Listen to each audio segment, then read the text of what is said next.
আসসালামু আলাইকুম। আমরা আমাদের খামারের যেই লিটারের যে বর্জ্য পদার্থগুলো আছে সেই বর্জ্য পদার্থগুলোকে আমরা একত্রিত করে আমরা কিছু গাছ রোপণ করার চেষ্টা করি।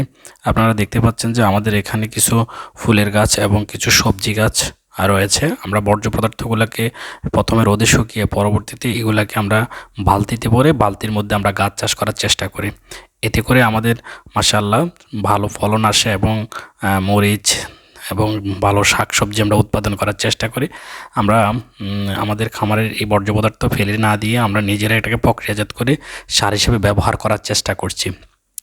আপনারা দেখছেন মাশাআল্লাহ আমাদের গাছে মরিচ আসছে এবং বেগুন আসছে, পাশাপাশি আরও সবজি করার চেষ্টা করতেছি এবং প্রতি আমরা সপ্তাহ পরপর বা 10 দিন পরপর যে লিটার পরিষ্কার করি সেই লিটারের বর্জ্য পদার্থ দিয়ে আমরা মূলত সার তৈরি করি এবং আমাদের টার্গেট আছে আমরা আরও বেশি বেশি গাছ লাগানোর চেষ্টা করব এই বর্জ্য পদার্থ থেকে এবং ময়লা থেকে, লিটারের ময়লা থেকে আমরা এগুলোকে ফেলে দিব না, এগুলা থেকে আমরা গাছ রোপণ করার চেষ্টা করব।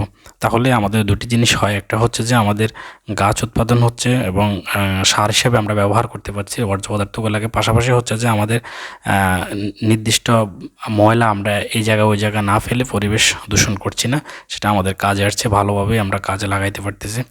তো সবাই আমাদের জন্য দোয়া করবেন এবং আমাদের খামারের জন্য দোয়া করবেন। আপনারা ভালো থাকবেন। আল্লাহ হাফেজ।